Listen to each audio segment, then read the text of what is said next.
Oi, boa noite. Estamos então no nosso oitavo encontro desse primeiro bloco de estudos, de conversas, né, dentro da ideia do sonho, poética e transferência. E estamos com esse texto, então, Música e Psicanálise, que é um texto, enfim, né, muito inspirador, que é um livro que eu ganhei de presente da Nise, da nossa colega Nise, e um livro encantador, né? E a ideia, a gente vai falar de música, e a ideia é poder fazer esse uso da música que o texto vai trazendo. O texto fala, né, de uma forma mais amplificada, mas que a gente possa ir pautando a nossa conversa por esse tema da questão do nosso trabalho, no que diz respeito a um trabalho na transferência, menos interpretativo, e podendo pensar a música como uma metáfora, mas também não é uma metáfora, né? Porque tem a questão da sonoridade, da melodia, da fala, do que existe entre as palavras, entre as linhas, nas entrelinhas, poder ir pensando isso como o tema de uma melodia que é muito bem apresentado aqui. A gente estava falando aqui já um pouquinho do Edu, que teve aqui no evento do Gaúcho, e uma das coisas que ele trouxe, que eu acho que é bacana da gente iniciar pensando, numa aula que o Comitê Ferenc fez com ele, o Edu Martins, né? Ele trouxe a diferença entre melodia, ritmo e harmonia. E é muito interessante, tem um momento aqui no texto que é interessante saber essa diferença. Ele vai falar que o ritmo diz respeito, que ele falou bastante de ritmo na apresentação dele, que o ritmo diz respeito à comunicação, à sensação de pertencimento, à presença potencial de um outro, né? Da inclusão, da participação, mesmo que potencial ainda, né? Nos primeiros tempos, claro. Daí a harmonia é muito legal, a harmonia e a melodia, a diferença. A harmonia diz respeito a uma percepção objetiva que a música causa, né? Então, um hino nacional, por exemplo, né? Ele tem uma harmonia que objetivamente que todo mundo vai sentir algo parecido, né? Que é uma música de hino que coloca os ânimos para cima, que chama a participação, digamos assim, né? Então a harmonia diz respeito a um tema que é objetivo. Existem harmonias que fazem determinadas comunicações, isso é sabido, e a princípio quase todo mundo sente da mesma forma, o que significa a harmonia de uma música. Oi, pessoal que está chegando, tudo Oi, bom? boa noite. Boa noite. A melodia é incrível, a melodia diz respeito, e até a gente estava falando semana passada, né, da questão da memória afetiva, dos marcadores afetivos, né? A melodia é muito subjetiva, ela faz esse contraponto em relação à harmonia, né? Que tem um jeito de música de hino, tem um jeito de música de ninar, por exemplo, né? Existe um jeito de música objetivamente conhecido para ninar, para ser um hino nacional. Já a melodia é absolutamente subjetiva. Cada um viaja para um lugar diferente, com marcadores afetivos particulares da sua história pessoal diante de uma música, né? Diante da melodia de uma música. Olha que interessante, né? E eu acho que diz respeito principalmente à melodia, não só, claro, mas principalmente à melodia, aquela observação que a música, ou a melodia de uma música, ou a melodia de um tom de voz, né, nos alerta um lugar de memória com uma intensidade de 80%. Né? É acessado um marcador afetivo através da melodia de uma música que nos conduz a um lugar no nosso cérebro que é 80% o mesmo lugar da experiência original. né? Isso é muito forte. E, obviamente, né, a ideia é a gente poder conversar hoje como a psicanálise, nas entrelinhas, né, nos suspiros, passeia por essas melodias, né, que levam, e é só nesse contexto de recuperação de marcadores afetivos, é só nesse contexto que as transferências e as inaugurações vão acontecer, né? E as regressões, né? Essa possibilidade de ir ao encontro de marcadores afetivos num contexto de diferença, como diz o Ferenczi, né? A possibilidade de transformação em análise se dá por uma combinação entre repetição e diferença, né? Que é muito legal essa ideia que ele traz.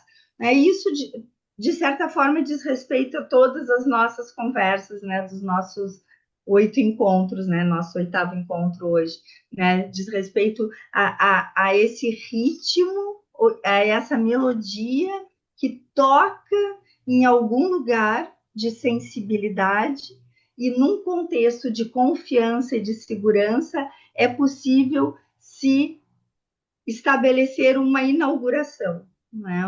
Uma nova forma de viver essa experiência, né? Num contexto de confiança.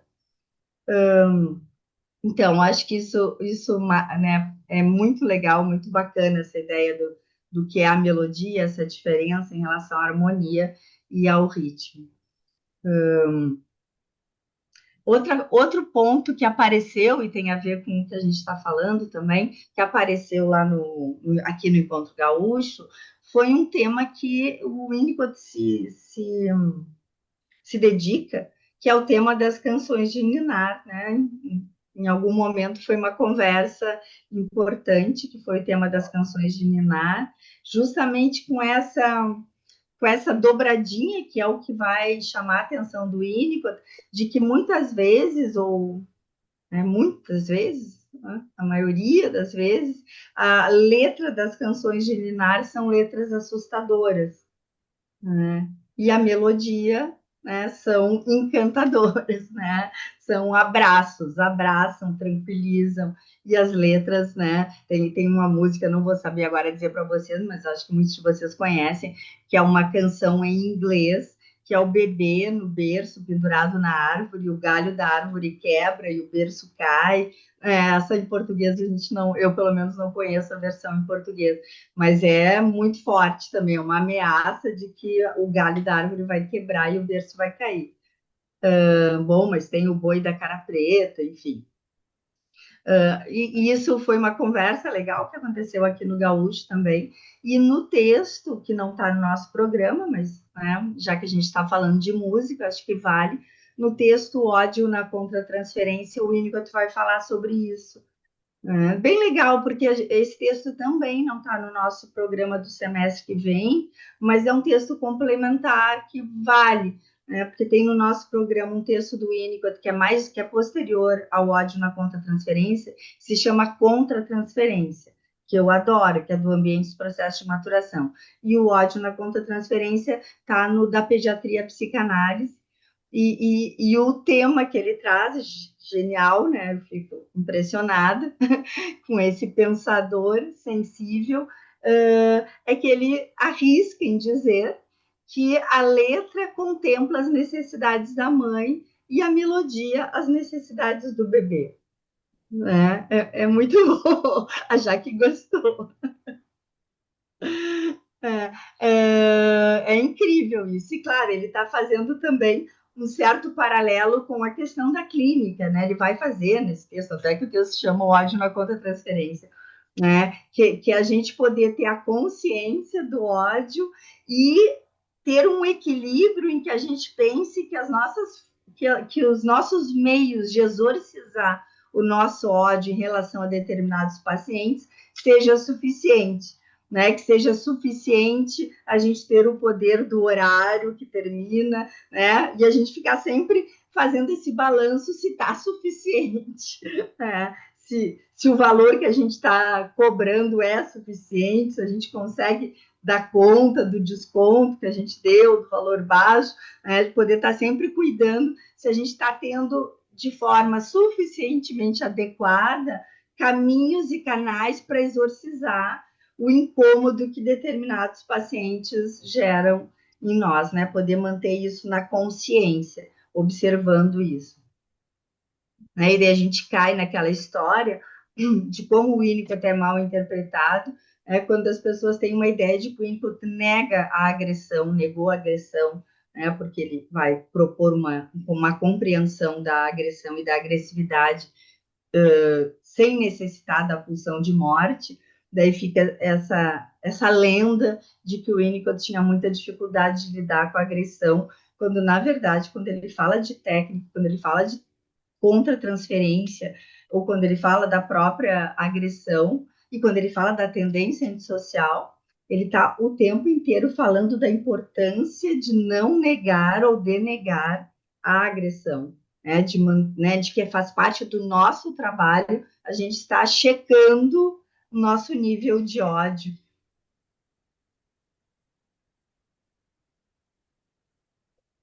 Então, acho que é interessante lembrar do que ele fala sobre as canções de Ninar também.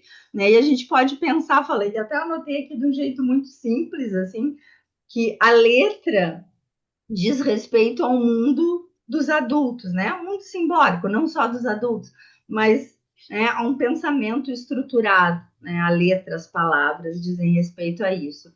E a melodia diz respeito a todo mundo. Né? A melodia engloba e favorece o acesso de todo mundo.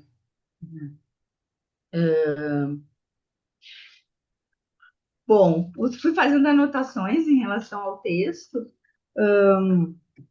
né? E passei justamente no primeiro momento essa questão da melodia, do ritmo, da harmonia. Achei que fazia um enlace importante com o que o autor vai falando.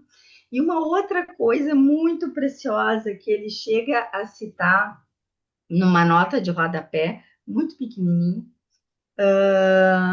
ele vai falar sobre o posicionamento do Freud em relação à música, o que é muito legal.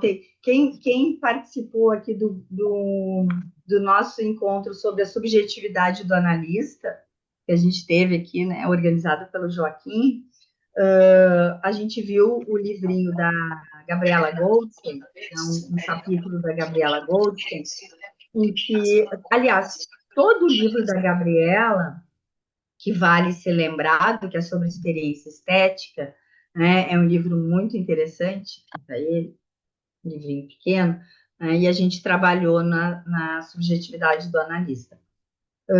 Esse livro da Gabriela, falando de experiência estética, vai falando constantemente, com ritmo, vamos dizer assim. Né? Talvez não seja o objetivo maior da Gabriela, mas constantemente vai aparecendo no texto dela a questão do Freud ficando frente a frente com questões ligadas a esse campo do indizível, do não interpretável, né? Constantemente Freud entrando em contato com isso, e algumas passagens em que o Freud chega a dizer: olha, eu sei que tem algo mais, mas eu vou ficar por aqui. Né? Isso aparece mais de uma vez na obra dele. Que eu até brinco, é óbvio que ele sabe que tem algo mais, porque ele que formulou a teoria da sedução, né, em 1896, então ele sabe que existe algo mais, algo para além do Édipo, ele sabe.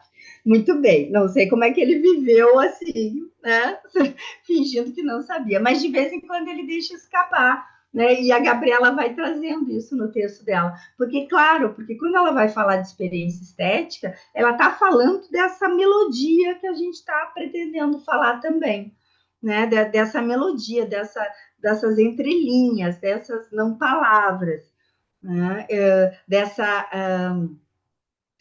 dessa experiência que não é só do campo do pensamento simbólico, né, que envolve o campo do sensível o tempo inteiro. E a Gabriela vai falando disso também. E ela então cita, eu vou ler para vocês, aqui no nosso livro, aqui o Leonardo também cita, mas é uma nota de rodapé com umas letras tão pequenas que eu fui recorrer a passagem aqui no livro da Gabriela. Então, para lembrar o que o Freud fala em Leonardo da Vinci, se não me engano, não, o Moisés de Michelangelo. No Moisés de Michelangelo, no texto dele, o Freud vai dizer assim: não obstante, as obras de arte exercem sobre mim um poderoso efeito. Né? A gente sabe quantos textos do Freud, né? O próprio Gradiva, o interesse dele com a literatura, o interesse dele com o relevo gradivo, efetivamente. Moisés de Michelangelo, Leonardo da Vinci, escritores criativos e devaneios. Então, isso já me levou a passar longo tempo contemplando as obras de arte, né? Tentando apreendê-las à minha própria maneira. Olha que interessante que o Freud contando a história da psicanálise, tentando apreendê-las à minha própria maneira. Isto é, né, explicar a mim mesmo a que se deve o seu efeito. Né? Então ele ficava vivendo essa experiência de contemplar a obra de arte e tentando traduzir para ele mesmo a que se deve o efeito sensorial e afetivo que ele tem diante das obras de arte. Onde não consigo, olha a lucidez do Freud, onde não consigo fazer isso, como por exemplo com a música, sou quase incapaz de obter qualquer prazer. Olha que coisa incrível! Ele mesmo falando isso, a dificuldade de entrega quando não tem uma explicação racional, né, que ele acha que sirva para dar conta da experiência emocional que ele tá vivendo. Uma inclinação mental em mim, né, e o mental aqui não é por acaso, essa palavra muito bem colocada, uma inclinação mental em mim, racionalista ou talvez analítica, né, no sentido da palavra analítica, revolta-se, olha que maravilha, contra o fato de comover-me, revolta-se contra o fato de comover-me com uma coisa sem saber o porquê sou assim afetado e o que é que me afeta. É incrível essa passagem, é muito legal. Micheline pode falar. Vamos analisar o Freud, porque que ele tem problema aí com a música? Por que Incrível! será que ele tem problema aí com a música? Ele não foi ninado, não. Porque aqui ele fala, né? Ele diz assim, que ele não desperta prazer nele. Né? Que eu penso, na realidade, assim, sentido, talvez, algo, porque tem que tocar.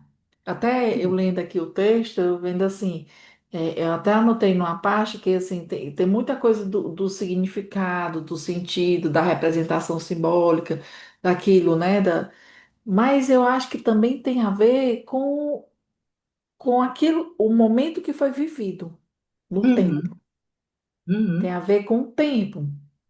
Porque de repente eu esteja passando por uma determinada situação. Não estou falando agora em relação ao Freud, não. Estou falando assim, se você está vivendo uma determinada situação na sua vida e aí toca aquela música, e aí você entende que aquela letra tem tudo a ver com aquilo que você está sentindo naquele momento. Aquela música ela é capturada, porque faz sentido.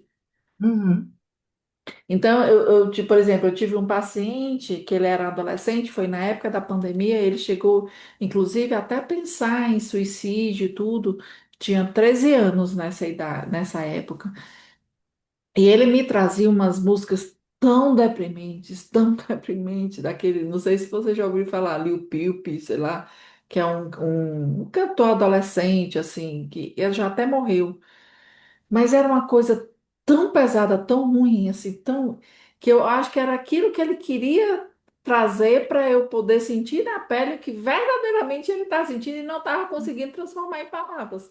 O uhum, peso daquele momento em que ele estava vivendo, o desconforto que ele sentia, que ele não estava conseguindo nem nomear, né? uhum, Então, eu acredito que também tem aí um fator tempo, um momento, que isso me faz lembrar também, Luísa, a questão de que, assim, Por que que os filhos são diferentes? Porque também eles vêm em momentos diferentes Uhum, na vida de cada pessoa, claro. Uhum, né? Que eu sempre acredito muito nisso. Não só do desejo de ter ou não ter, da representação que aquele filho traz para aquele momento, e o momento em que o casal, ou não casal, né? uhum, Então eu fiquei pensando nessa coisa que ele fala, traz, não sei nem se é ele, se é ela, é ele, né, Leonardo? Leonardo. Traz, nessa questão do significado.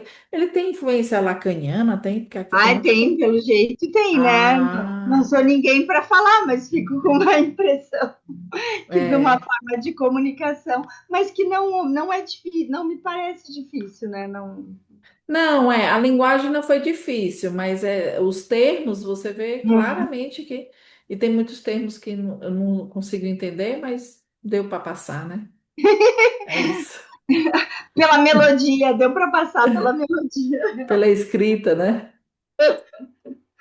Sim, sem dúvida, eu acho que isso é uma coisa super importante, Micheline, que tu traz, e algo que eu penso muito, como se fala popularmente, assim, do mesmo pai, da mesma mãe, normalmente numa circunstância, assim, de desvalorização, né, do adoecimento, do sintoma, do sofrimento de um dos filhos, né? Mesmo pai, mesma mãe, como é que o outro, ou como é que eu tô tão bem e ele tá tão mal? É uma frase que já me dá uma coisa quando começam a falar essa frase, que normalmente não é com boas intenções que vem essa história, mesmo pai, mesma mãe. A questão, falando de um jeito exagerado, vou falar agora, é algo, eu ia dizer bem exagerado, vou falar bem exagerado. Não existe nada mais diferente do que dois irmãos. Nada mais diferente, porque eles ocupam lugares complementares. Obrigatoriamente eles têm que desenvolver características muito diferentes ou muito opostas para serem alguém na família. Né? E as famílias têm essa expectativa. Eu vejo muito. No meu caso, eu tenho um irmão, homem, bem mais novo que eu, não tem tanta essa necessidade de qualificar na comparação, digamos assim. Né? Mas claro que tem, né? Não é, talvez não seja tão explícita a comparação, mas tem uma organização, uma necessidade de organizar esse negócio, sabe? Como é que é um, como é que é outro, um é assim, outro é assim. Mas eu vejo, por exemplo, o meu marido, que são três irmãos homens, com idades muito próximas, é muito categorizado. Um é assim, o outro é assim, né? Porque a gente precisa organizar esse negócio na cabeça, né? São três com idades parecidas, então um é isso, um é aquilo, o outro é aquilo. E, bom, né? E isso acontece efetivamente, ocupam esses lugares efetivamente. A gente vê gêmeos univitelinos ocupando lugares completamente diferentes nas famílias. E essas coisas elas passam muitas vezes por como é que eu vou dizer? Tá na palavra, claro que tá, mas tá num discurso que não é audível, né? Tá num discurso que ninguém lembra, tá num discurso que ficou num lugar que não é lembrado. E daí fica, viu? Olha só, esse é assim, esse é assado. Claro, e tem a ver, tu estava falando da música, tem a ver com, óbvio, né, com os interesses musicais da época em que nasce e os interesses musicais dos pais quando nasce, né?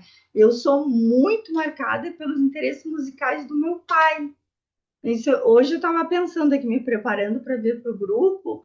Nossa, me deu até vontade de escrever, porque é uma coisa que eu penso e sinto, mas eu não tenho muitas palavras. Me deu vontade de encontrar palavras para contar como é que era eu sentada no chão, muito pequenininha. Meu pai tinha uma vitrola que ficava dentro de um móvel, né, um móvel muito baixo, e eu ficava sentada no chão, daí tinha ali os discos dele, tinha aquela vitrola, e eu ia trocando os discos e escutando as músicas.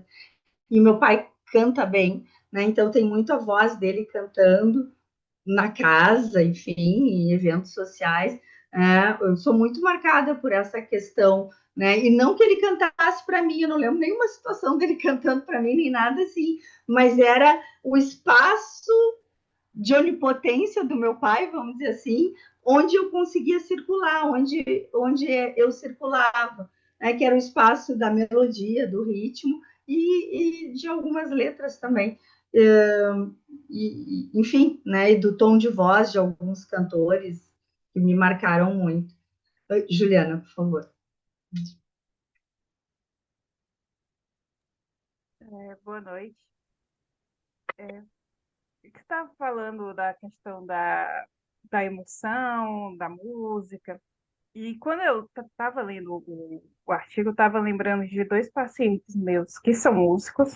É, eles não se conhecem, embora os dois sejam músicos eruditos, um é soprano e o outro é violinista, e eles estão sempre imersos nessas músicas extremamente dramáticas, né, que evocam uma emoção enorme, e eles são extremamente técnicos.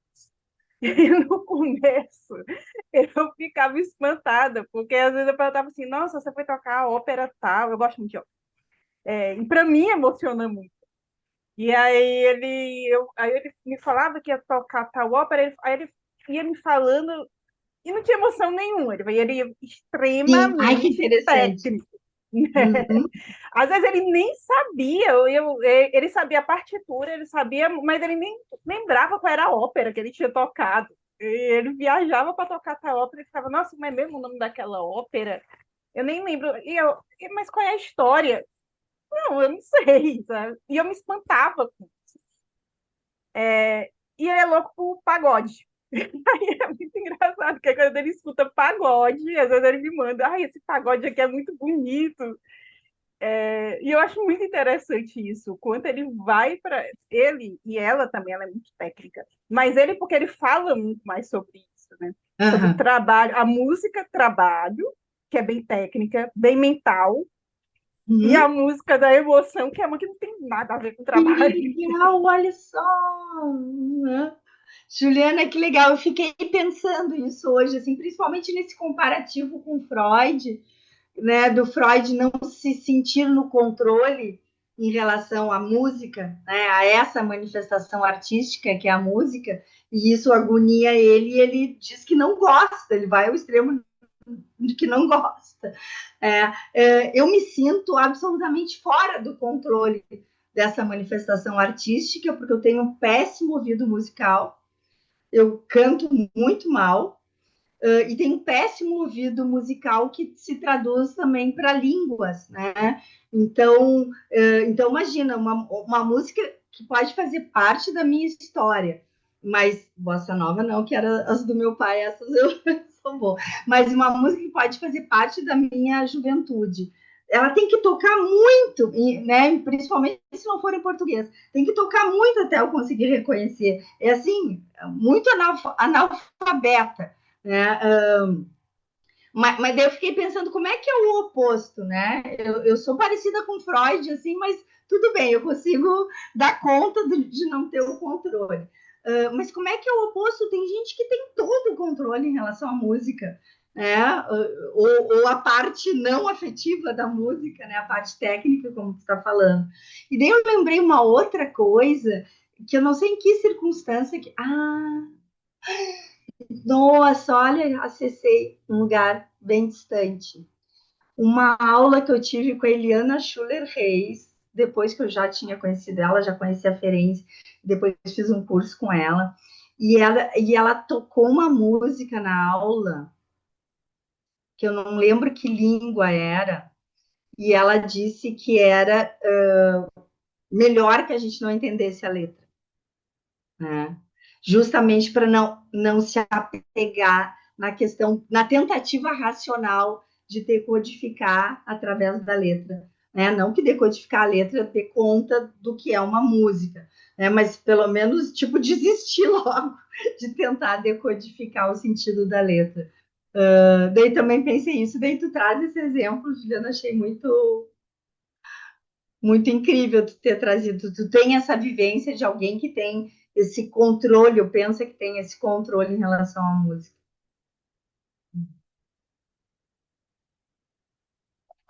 Luísa, e eu acho que essa coisa que o Freud falou aqui, né? É, tentando aprendê-la à minha própria maneira, né? Que nessa parte que você leu, né? Hum, Isso é explicar a mim mesmo a que se deve ser atento, porque está bem alento, é? Que está hum. meio o seu, não dá para ler aqui. Perfeito. Onde eu não consigo fazer isso, como por exemplo com a música, Hum, sou quase incapaz de obter qualquer hum, prazer. Então, aí eu pensando aqui, vamos analisar o Freud, vamos, mal ele hum, sabe. Será que ele vai se debater no caixão dele, meu Deus? É, será se não é uma questão narcísica também? Como ele tinha, né, alguma coisa aí que ele não conseguia entender, isso, hum. o não saber, o não, a sensibilidade que ele tinha para outras artes, ele não conseguia acessar com a música, fazia com que ele a rejeitasse, né? Ele Hum. não recusasse a sentir, a conseguir sentir o prazer, né? Relaxar, né? Relaxar. É, Né? Aham. e Claro. aí aquilo incomodava ele ao Uhum, ponto de uhum, ele, né? E aí eu fiquei uhum. pensando, ele vai ter que fazer análise, ele vai ter que voltar a fazer análise para trabalhar o narcisismo dele. Porque pode ser, né, algo, por que não? Aí, claro, que deve ter registro na cabeça dele, algo do inconsciente. A Porque gente uma tem vários. sensibilidade tão grande para, né, a arte, de ficar Uhum, horas e horas admirando aquele negócio. uhum. Mas aí que tá, Micheline, essa sensibilidade para artes visuais, por exemplo, né? É uma sensibilidade, não deixa de ser, mas ele vai domando, ele gosta da parte que ele vai domando a sensibilidade. Com uma leitura intelectualizada do que está acontecendo. E a música, é por isso que eu fiz o comparativo comigo, ele tem tão pouco acesso à técnica da música, imagino eu, né? Que é isso, que dele não consegue domar, né? Eu não saber, né? Eu não E ao saber, não então. saber. Claro, e a ideia é a gente poder pensar que isso é uma metáfora, e eu acho que até ele pensou, é uma metáfora da questão da clínica também, né? A parte que não é domável, que não é racional, que ele não consegue interpretar, né? O quanto que ele fica incomodado com o que não parece interpretável, né? Ou quanto, daí não estou falando só dele, estou falando de todos nós, né? Ou quanto que nós, por necessidades, por angústias nossas, colocamos em palavras coisas que tem que ficar quieta, né? Que tem que ficar no sensível, que não, né? Que a tradução é uma violência, diga, ou a pseudo tradução é uma violência. E o Freud é muito interessante porque com a música nem ele conseguiu, nem ele acreditou que ele conseguia domar. A música nem ele próprio acreditou que conseguia domar. Porque é óbvio que ele não domou as outras também, né? Que a gente não doma a arte. Mas ele acreditou que ele conseguia domar. Por exemplo, a vivência dele na Acrópole de Atenas, que foi o que a gente estudou no texto da Gabriela, ele pensa que ele domou. E a Gabriela vai dizer: olha, né? Acho que não. Né? Como é que ele pensa que ele domou? Ele interpretou que ele teve uma situação de despersonalização, de quase desmaio, de desmaio na Acrópole de Atenas, né? Uma experiência estética que levou ele a um desmaio, ou uma psicose, assim, né? Passou uma sensação psicótica por ele e ele tentou domar isso e ele acredita que ele domou. Sabe como é que ele tentou domar? Ele disse que ele sentiu isso, que isso tinha a ver com o Édipo, né, a competição dele com o pai dele e a culpa de ter chegado num lugar que o pai dele nunca chegou. Ele pensa que ele domou a experiência estética dele. E daí a Gabriela, no livro dela, vai dizer que experiência estética é de uma outra, é de um outro lugar, é de uma outra natureza que não é da natureza do Édipo. nem da competição e nem da culpa. Lucas, por favor. É um comentário ainda sobre essa questão da música e Freud, né? Que tem um trecho aqui no texto, é uma frase assim, mas tem algo anterior que ele vai falar, vai citar o ator Schopenhauer, e aí ele fala algo sobre, né, esse processo com a obra de arte. A gente vai dar vontade às ideias e dessas às obras de arte. E aí ele vai colocar no final assim, no caso da música, a obra é quem olha e penetra o espectador. Se Lindo. inverte a coisa, né? Achei tão forte Que isso. lindo! Ai, muito forte isso também, Lucas, eu adorei. Isso eu não lembro se é do Leonardo ou do Schopenhauer. Ele traz como uma citação do Schopenhauer, mas a frase é dele. É É dele? dele. Sim, porque aquela frase do início ali do Schopenhauer é linda também. Ele vai dizer: a música é um exercício inconsciente de metafísica, na qual a mente não se dá conta que está filosofando. A questão do não ter controle, de vivendo a experiência que não é domada, é impossível de ser domada, porque a música é que penetra, né? Muito lindo.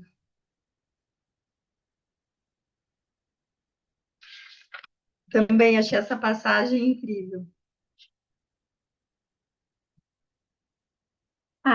Outro ponto importante que tem tudo a ver com essa experiência do Freud na Acrópole de Atenas, ele faz uma troca de cartas com um amigo dele, que é o Roland Roman, e nessa carta, talvez seja o primeiro lugar, ou o único, não tenho certeza, é que o Freud vai falar de sentimento oceânico, né, que também é um conceito do Schopenhauer.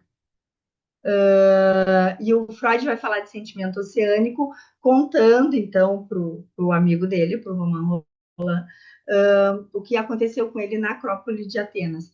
E eu acho muito legal essa. Até eu fui procurar em alguns lugares, dá como se fosse originalmente do Freud, de tão forte que foi o Freud falado do sentimento oceânico. Eu acho muito legal e muito possível de fazer uma aproximação com a ideia de experiência, a experiência estética, a questão do sentimento oceânico. Isso que tu traz, e eu lembrei por causa disso que tu traz, Lucas, né, de que entra, né, se perde os limites, se perde as fronteiras, né, se deixa ser penetrado, né, se abre mão, né, das fronteiras, das delimitações. Isso é o próprio, a ideia de sentimento oceânico, efetivamente. Em Schopenhauer, daí eu fui no Google ali, isso, é o que a gente imagina que é mesmo. E nessa passagem do Freud também. Isso tem tudo a ver com, obviamente, com a questão da experiência estética, mesmo que a gente não leia o livro da Gabriela, mas eu acho que a ideia que a gente tem de experiência estética é essa, né, dessas fronteiras cedendo, né, e eu ser tocada pela obra de arte ou pela manifestação artística, ou pelo tom da voz de uma pessoa, ou pela história que me contam, ou pela paisagem que eu enxergo, tem a ver com essa ideia de sentimento oceânico e experiência estética, me parece que ocupam esse não lugar, né? Esse lugar da não fronteira. E, claro, né, a questão da não integração do Winnicott também passa por aí. E isso tem tudo a ver com as experiências transferenciais, digamos assim, né? As possibilidades de transformação na relação analítica. E não tem como acontecer a transformação de um sem que o outro se transforme junto. Né? É impossível, porque se dá nesse espaço em que as fronteiras cedem.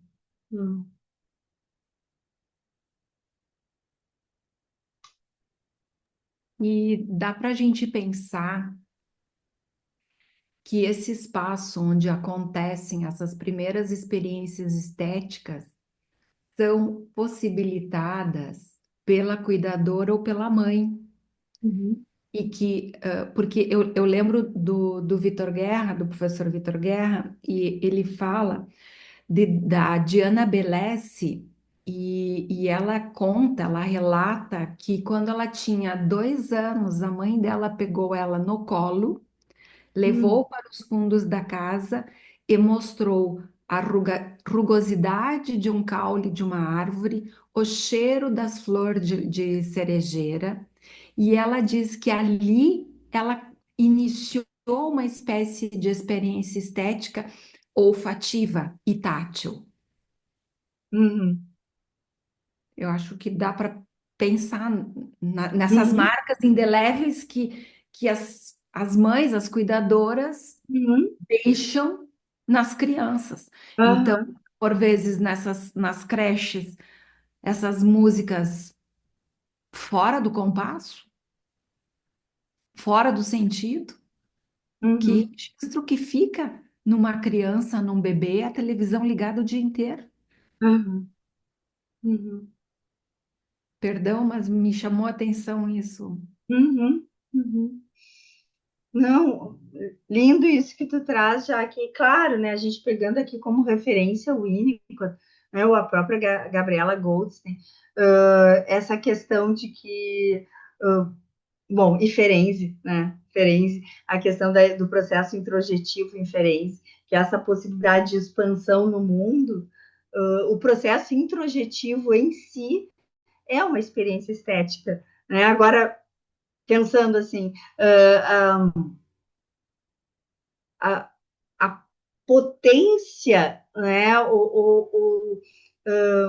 a afetação de um bebê no mundo, né, vivendo experiências estéticas e a possibilidade de ampliação do eu sobre o mundo diz respeito a algo como uma experiência estética.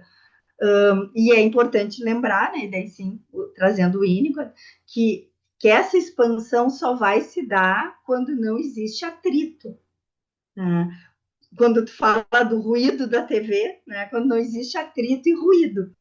Né? Senão, existe um encolhimento do eu. É um nome, né, de uma percepção, infelizmente, uma percepção, inclusive, de que não dá para relaxar. Né? Tem que se criar fronteiras precocemente. Não dá para relaxar.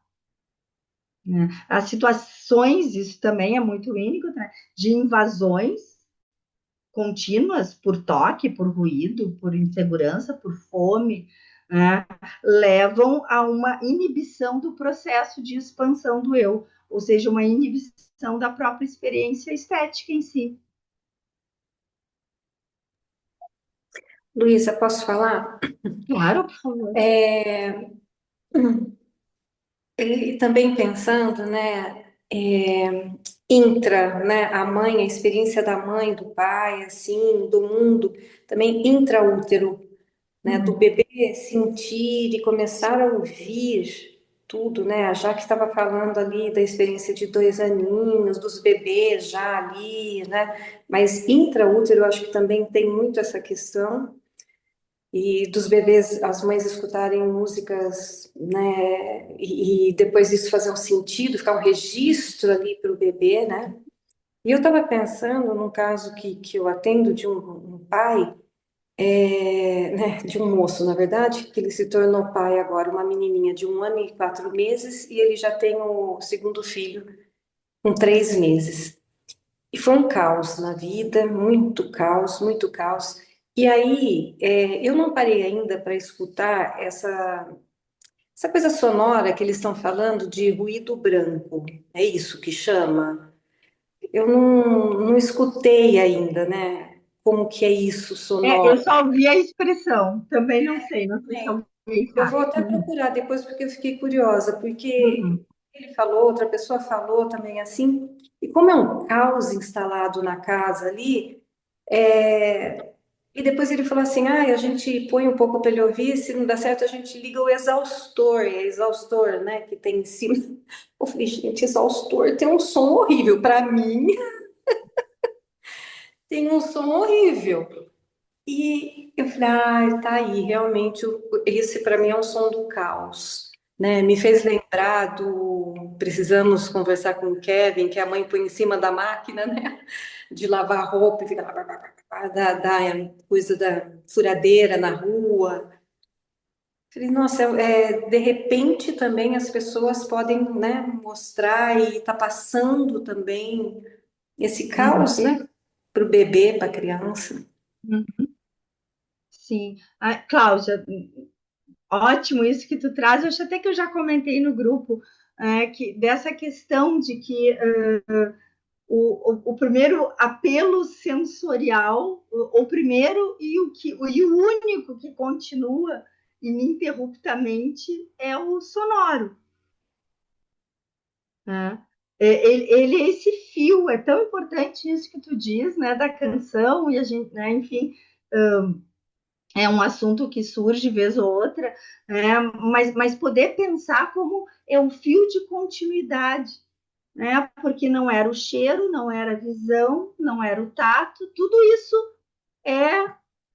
é, é iniciado, né? É rompido ou iniciado. A não gravidade, a ausência de força da gravidade, inicia a força da gravidade, tudo é iniciado com o nascimento, mas a experiência sonora, ela é o fio de continuidade,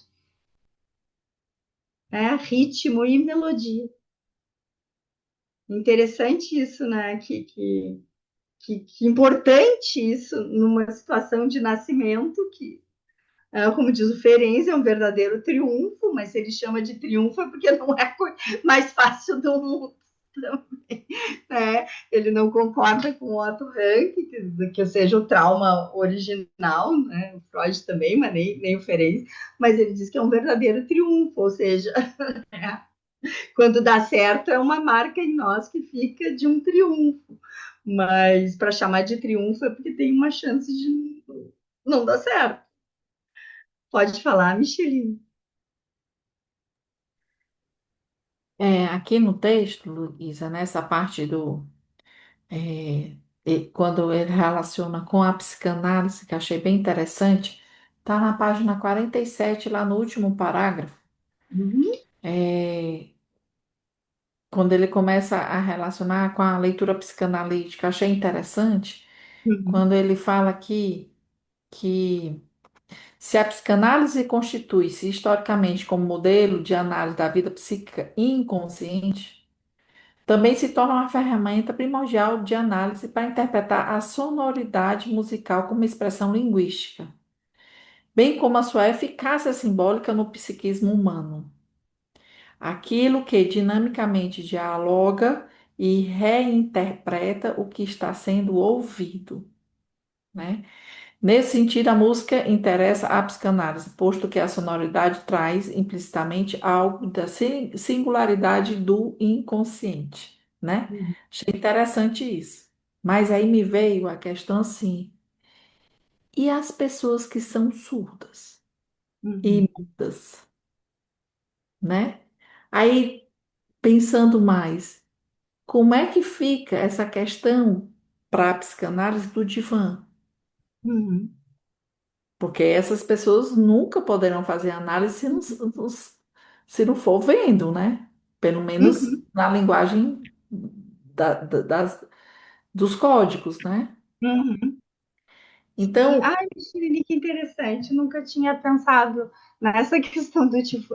não é porque as pessoas. Porque assim, né? Você sabe que tem muitos psicanalistas, os mais tradicionais, que se recusam a dizer que quem não usa divã não é análise, né?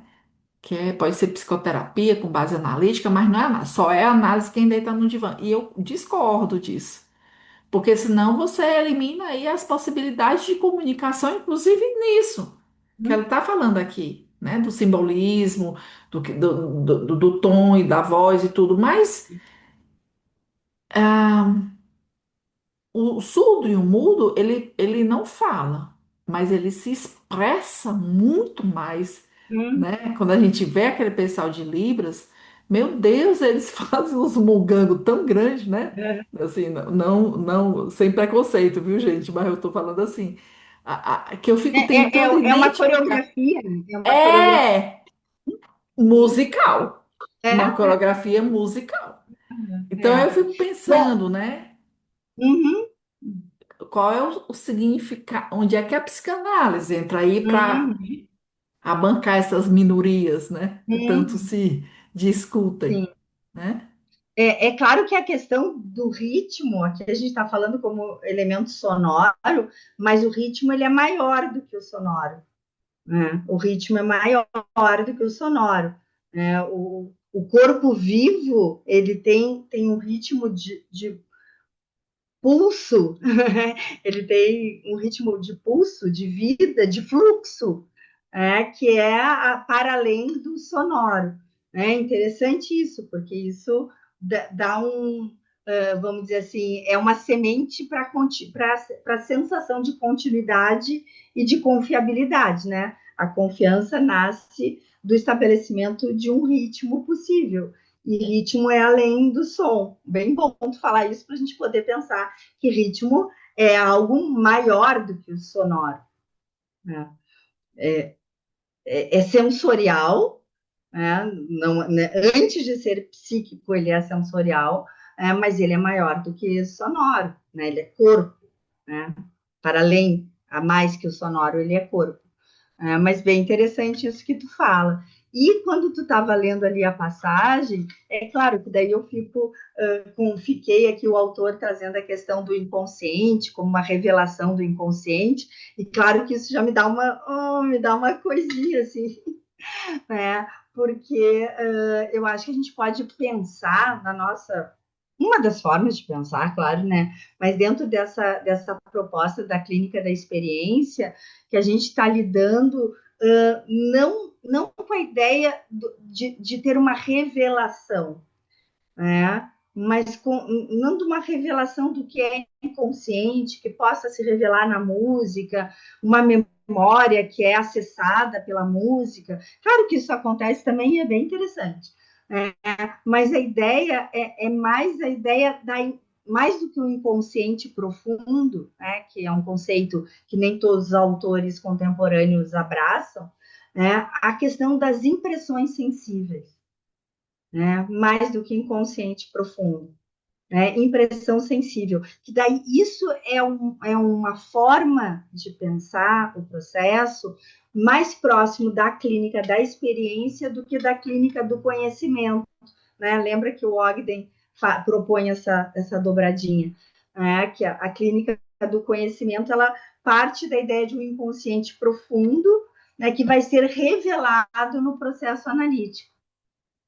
A gente se afastando dessa ideia do inconsciente profundo, a gente chega nessa ideia das impressões sensíveis como um campo um campo fértil para que novas experiências, né, possam pegar, vamos dizer assim, pegar carona com uma sensibilidade anterior e favorecer algo de inaugural, né, que é a ideia ferenciana de que o processo analítico se dá na repetição e no novo, né, algo que se repete e algo que é novo. O que é novo, Ferenc quer dizer que é a disposição de alguém que se compromete a ser previsível.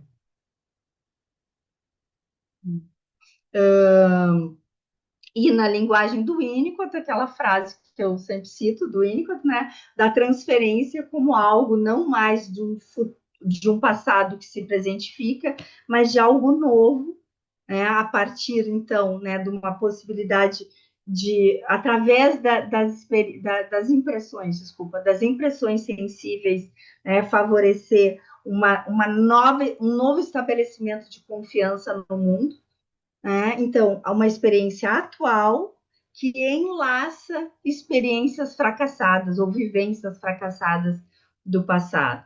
Né? E eu, pegando agora um pouquinho da Gradiva, né? Da história da Gradiva, o Norbert, ele faz as pazes com a vida, né? Porque a vida se reapresenta para ele, o mundo, a realidade, se reapresenta para ele, né, de uma forma gradual e confiável. né? Ele faz as pazes com esse mundo. Né? Então, esse é o campo da clínica da experiência, né? É poder receber o mundo em doses e num ritmo tal que favoreça que eu possa fazer as pazes com o mundo. E o meu analista é a ponte, né? O meu terapeuta é a ponte. É o mundo, é a dose em que o mundo se apresenta para mim, através do processo analítico, é a pessoa do analista, mesmo quando ela não é percebida como tal, né? Mesmo quando ele ainda não é percebido como tal. Então, não é fácil colocar em palavras isso, né? Mas eu acho que esse é um tema importante que a gente vai seguir se esforçando para conseguir colocar em palavras, que é esse tema desse processo analítico que não acontece sustentado na ideia ou na ambição de traduzir o que a gente pode chamar de inconsciente profundo, ou que a psicanálise chama de inconsciente profundo. Né, de revelações. Essa passagem foi ótimo tu ter lido, porque é bem isso, né? Ele traz essa questão a música como um meio para acessar o material inconsciente. E não, né? Não é essa questão, né? Também é, mas não é essa questão que a gente está, quando a gente se propõe a pensar a clínica da experiência, a gente está se propondo a pensar na música, na experiência musical compartilhada, que não precisa necessariamente ser sonora, vamos dizer assim, né? Como uma inauguração, como o processo em si acontecendo. Né? A música como já o processo, e não como um meio para acessar um material inconsciente. Um pouco parecido com aquela ideia do Winnicott, né? Que o sonhar e o contar o sonho e o compartilhar o sonho já é o processo elaborativo acontecendo. Não precisa descobrir nada, não necessariamente se precisa descobrir algo no sonho.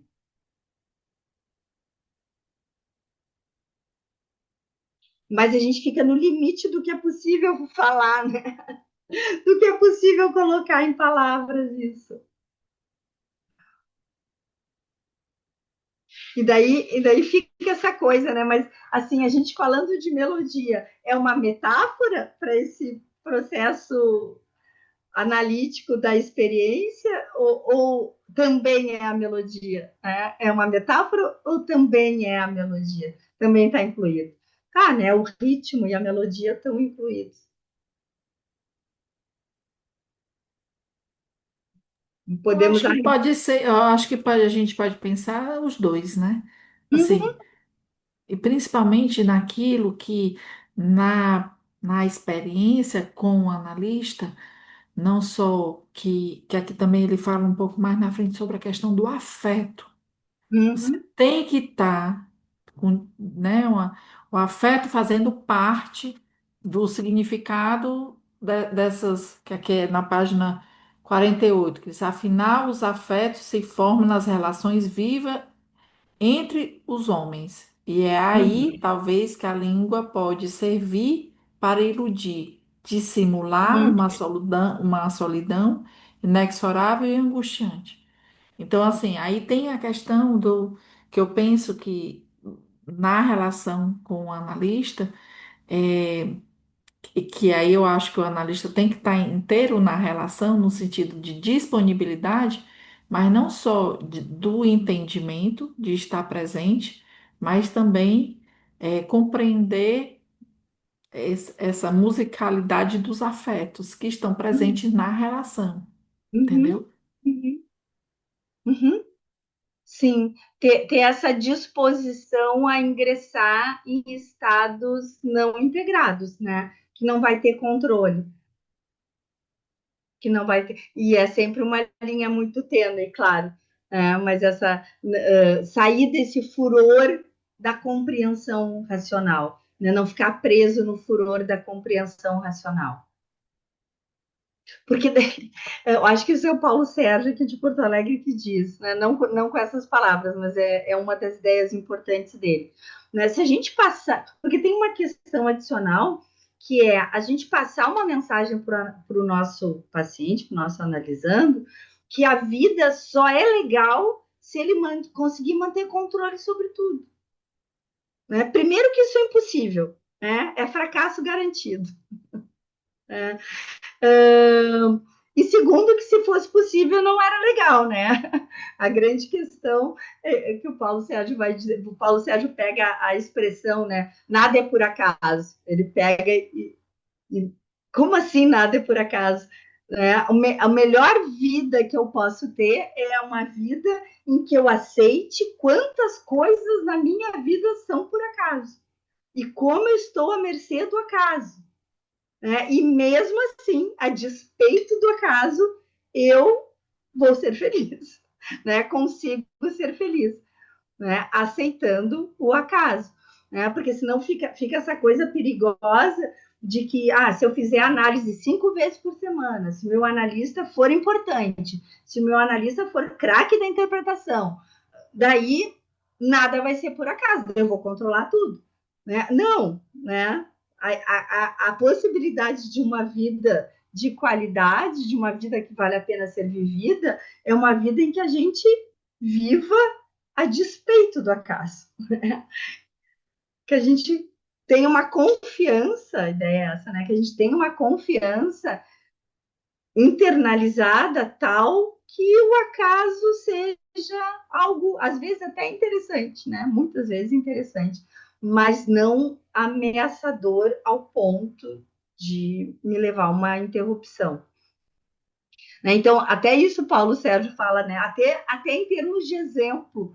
Como assim nós vamos passar uma ideia para o nosso paciente que tudo é possível de ser controlado e que a vida só vai ser bacana se tudo for controlado?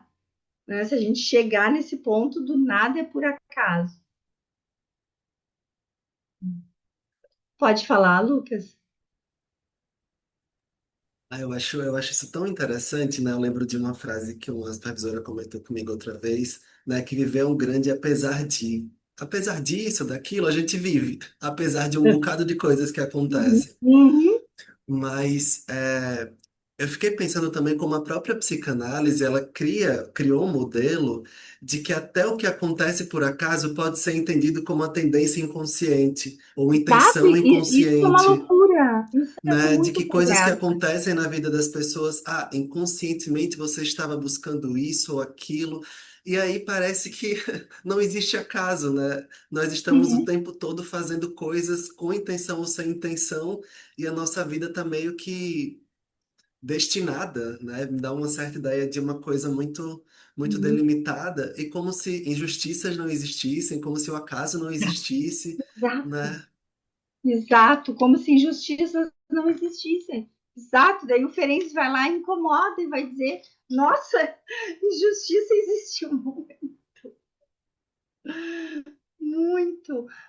Uma moça me disse assim, ontem eu acho até, que, que ela teve um namoro, que teve uma situação abusiva assim, no namoro, e ela estava com duas questões, né? Essa preocupação com os namoros e com esse namoro especificamente que se estabeleceu como uma relação abusiva em algum momento, e uma outra coisa que ela trouxe que tinha a ver, tá, que ela não conseguia receber elogios, que ela ficava muito nervosa, né?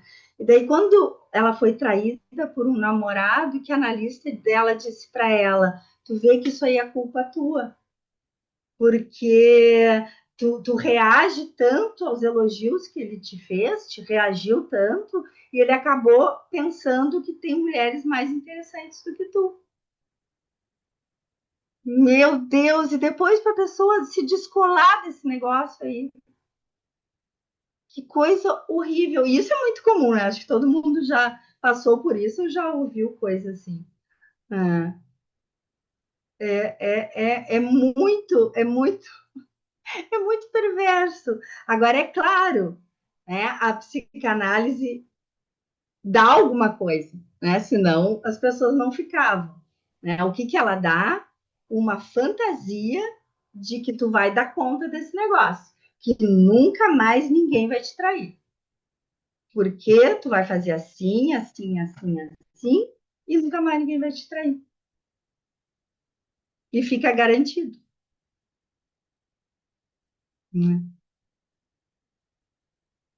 Essa, essa é a mensagem do nada por acaso.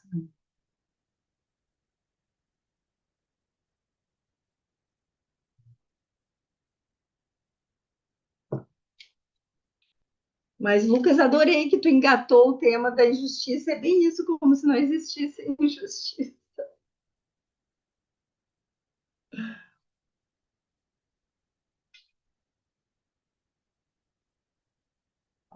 O que é um consolo, né? O que é um consolo.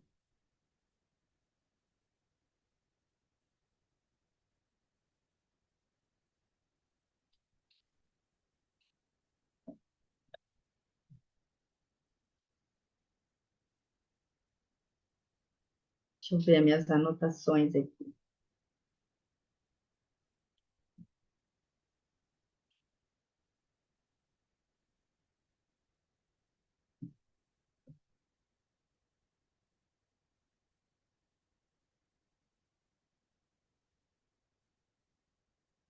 Ah, eu achei bem Luiz, legal. Oi, oi, pode falar. posso fazer uma pergunta que eu Claro, fiquei claro. na página 50, quando ele está falando da pulsão invocante, Uhum. né? Que deve ser Uhum. entendida como o impulso que é chamado a mover-se em direção ao significante detentor do inaudito que ultrapassa todo significado. Eu não entendi, não.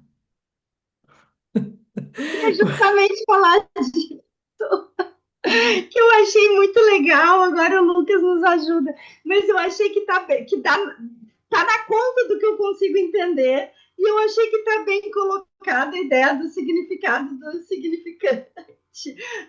Que é essa coisa de poder a música tolerar a música e se beneficiar da música é estar em contato com o significante. É isso, né, Lucas? Passa por isso.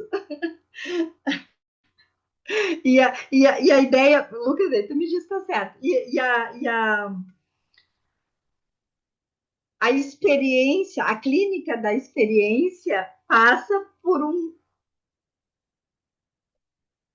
uma caminhada pelo significante sem a ânsia do significado. Acertei, Lucas? Faz um Diz tempo que eu aí, não estudo Lucas, pelo Lacan. amor de Faz um Deus. tempo que eu não estudo Lacan. Mas tem essa dimensão, né, entre o significante e o significado da cadeia simbólica, né, da linguagem. É uma clínica que vai estar pautada na linguagem. Então, por Uhum. exemplo, né, eu lembro de um exemplo de um analista, não sei se cabe, não sei se vai esclarecer muito, mas ela fala, por exemplo, a mãe fala para a filha, você é educada, educada, educada, e aí fica para a filha escutando caduca. Você é educada, educada, caduca. Ah, sim. Tem algo dessa questão da brincadeira com as palavras, né, entre o Uhum. significante e o significado, do que eu falo e do que eu escuto, e pensando no significante como isso, bem isso que você trouxe, Luísa, que vai para além, né, sem uma preocupação com o significado, assim. Uhum. Mas é complicado falar sobre esse assunto. É complicado. Sim, sim. Eu achei que eu mais ou menos entendi, porque eu achei que ficou nesse campo. E daí eu também lembrei de um texto da Jo Gondar, que eu não sei se a gente também já não trabalhou outra oportunidade, que é As Coisas nas Palavras, né, que é muito interessante também, né? Mas enfim, essa é algo que vai mais para o campo da experiência, né? E do poder descolar da ânsia do significado, efetivamente, né? Da ânsia do significado que obviamente passa por essa ideia do inconsciente profundo, como se tudo tivesse lá guardadinho e com as palavras certas a gente consegue acessar e trazer à luz e o significante e significado vão fazer assim, né? E vai dar uma organizada. E claro que quando isso acontece, olha eu aqui falando significante, significado, né? É claro que quando isso acontece, genuinamente é muito legal. O problema é que às vezes isso é muito forçado pela ânsia de colocar em palavras. Né? A palavra, né, como eu falo assim, a palavra de quem? Ah, é legal botar em palavras, maravilhoso. Né? Colocar em palavras é muito bom, mas a palavra de quem? Uma palavra que vem da interpretação, nossa, tem uma chance enorme de não ser a palavra, né? De não ser a palavra que liberta, né? Que acolhe a experiência, mas sim a palavra que forja uma falsa experiência. Eu acho que a Juliana quer falar depois tu, já Ah, que pode ser. claro, claro, claro. Ah, tá. Então pode falar, já. Talvez por isso, porque eu me lembro de Doutor, a Doutor foi contemporânea de Lacan, né? Que a Doutor, quando fala do adulto ao brincar com a criança, o adulto deve sempre dizer: o que que tu quer que eu diga? Uhum, Né? Que estão brincando e de repente o momento do adulto se manifestar, ela sempre diz, a gente não pode, dizia, a gente não pode dizer o que a gente pensa. A gente tem que perguntar o que que tu queres que eu diga, para não botar uma palavra na brincadeira, que é uma palavra do adulto, não é a palavra da criança. uhum. Agora eu entendi. Valeu. Ai, que interessante. Eu acho que eu contei para vocês que essa coisa da palavra é uma história que é super, super levezinha da minha parte, mas ficou para mim como um exemplo dessa coisa da palavra que toma um lugar assim grande. Acho que eu comentei que tenho uma amiga, madrinha da minha filha, eu sou madrinha da filha dela, da vida inteira, e a família dela me convidou para jantar, a gente se conhecia há pouco tempo. E daí eu falei para minha mãe, eu não fui jantar, não aceitei, né? Daí eu acho que estava na casa dela, daí eu pedi para ele me buscar, daí eu fui para casa, daí a minha mãe me disse assim: Nossa, convite para jantar a gente nunca recusa. A minha mãe falou aquilo assim, né? Só que eu era pequena e aquilo ficou tão forte em mim. Ah, então tá, entendi. Convite para jantar, a gente nunca recusa. Tanto é que eu lembro dessa frase dela. Fica muito forte. A palavra de um adulto é muito forte. No caso, era uma palavra boa, eu não recuso convites para jantar. Eu acho que eu saí ganhando. Mas ficou essa memória assim que depois eu acho que eu fui vendo, né? Eu nunca esqueci e gradualmente eu fui vendo que não tinha essa, esse não era assertiva assim como me parecia que era quando eu era pequena. Assim. Juliana, tu não quer falar?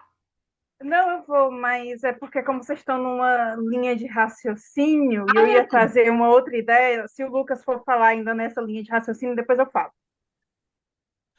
Ainda é um pouco, porque eu fiquei com a dúvida da Micheline, né? Fiquei lendo a frase, tentando. Eu tinha feito uma Uhum. anotação assim sobre a pulsão invocante, né? Pensando nessa pulsão invocante como um chamamento à vida, assim, como se Uhum. fosse esse processo de um impulso que convoca a fala do cuidador, a fala do grande outro, do outro que Uhum. cuida do bebê, né? Com a melodia, com o ritmo e com a própria palavra, né? Tem esse impulso assim de chamar esse bebê, convocar esse bebê para a vida, né? E Uhum. por isso que eu fiquei pensando nessa pulsão invocante como essa pulsão que invoca a vida, né? Saindo do não ser Uhum. para o ser. Pensei até nisso que o Winnicott traz, assim, né? Uhum. Do não ser de ser. Uhum. É, Como se Sim. fosse um movimento, né, Lucas? isso, Um isso. movimento de sair da inércia. Um pouco disso, Luísa, que o Winnicott fala da diferença da questão da agressividade na percepção dele, que ele vê a agressividade como um movimento de ir em Uhum. busca, Uhum. Uhum. né? Exato. Então, A essa, busca, essa a busca do contato, né? Faz parte da natureza humana a potencial busca do contato. não no sentido que Melanie Klein fala de destruição, né, de depulsão destrutiva, né, tem essa diferença. E aí, pensando na questão do movimento, né, então essa pulsão invocante seria um movimento em direção à busca de um significado, de um sentido, aquilo que o paciente está trazendo. Uhum. Né? Isso assim, que eu acho que não deixa de ser assim aquela coisa que o paciente ele está ali porque ele está querendo encontrar sentido, Uhum, para as sim. questões dele, né? Uhum. Então, Mas muito legal isso, Micheline, que tu fala, porque o encontro do sentido não necessariamente tem a ver com palavras, tem a ver com experiência. pode Nós, com a ser nossa. até uma contenção, né? Basta você conter. O Antonino Ferro fala disso. Você entendendo, você não precisa nem interpretar, né? Exato, O que é exato. importante é você entender aquilo que o paciente disse, né? Uhum, uhum. Por exemplo, falar uma coisa bem simples, e depois eu só queria terminar um pouquinho mais cedo, uh, depois de ouvir a Juliana, uh, enfim, para a gente, que eu acho que eu vou ganhar um presente hoje, e vocês também. Ai, meu Deus, agora até me fui fazer a introdução, até me perdi. Juliana, fala, depois vamos ver se eu lembro o que eu ia falar. É, é que eu ia dizer que, assim, quando eu falo, para mim é muito difícil não trazer meu lado bióloga. Na realidade, eu li esse texto todinho Ai, como uma coisa boa. bióloga Ai, essa é a ideia, essa é a e ideia. pensei assim, nossa, eu não... Ai, agora eu vou fazer quase uma heresia. Eu não concordo com nada. Então, eu tô indo para cá e eu Ah, tô indo para lá. tá ótimo. É, porque exatamente porque foi com muito significante, muito significado, e para mim música está na natureza. Sabe, assim, para Uhum, mim música está presente em tudo. Música tá nessa comunicação das plantas. Para mim,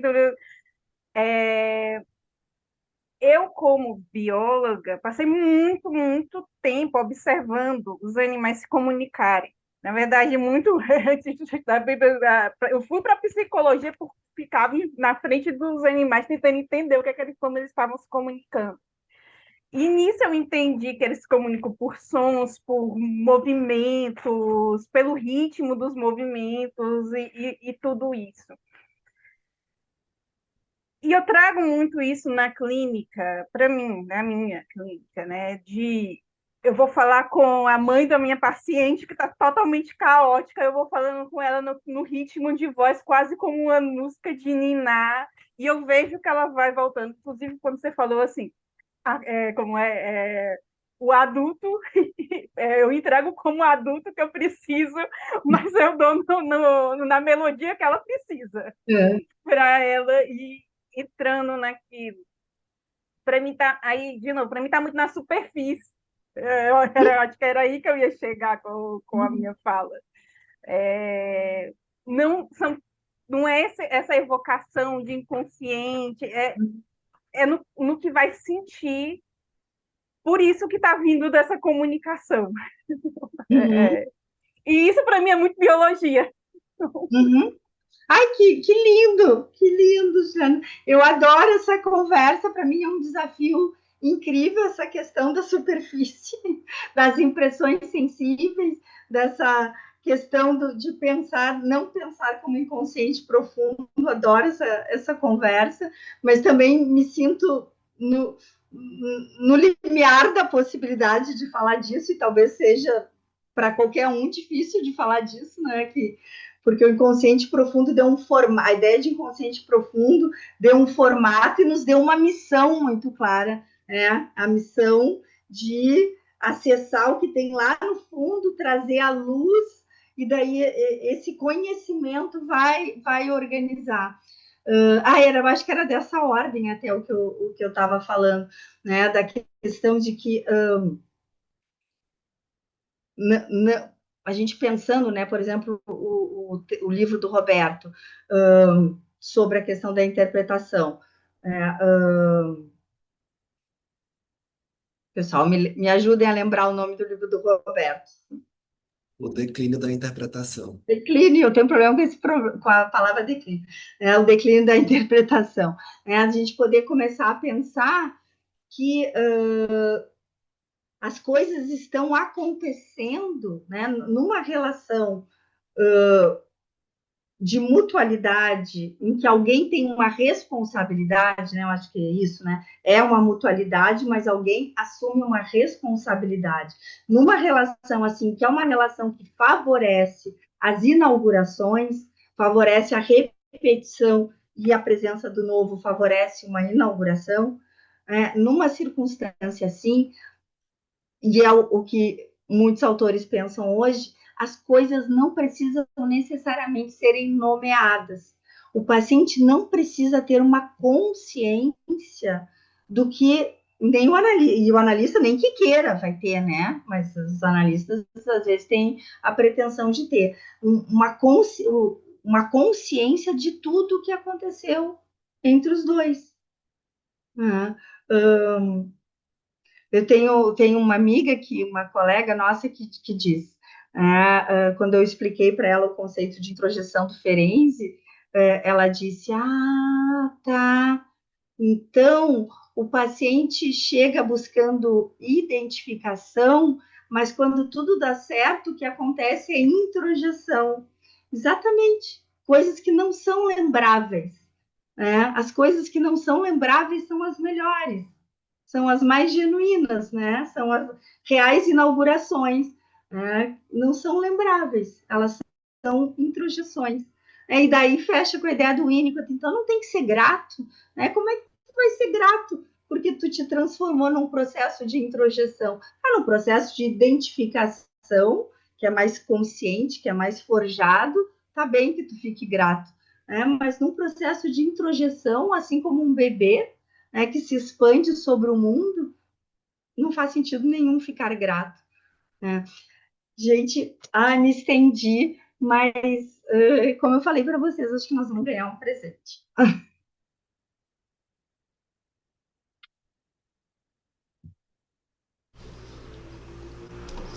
Bom, eu vou interromper a gravação, tá? Pra gente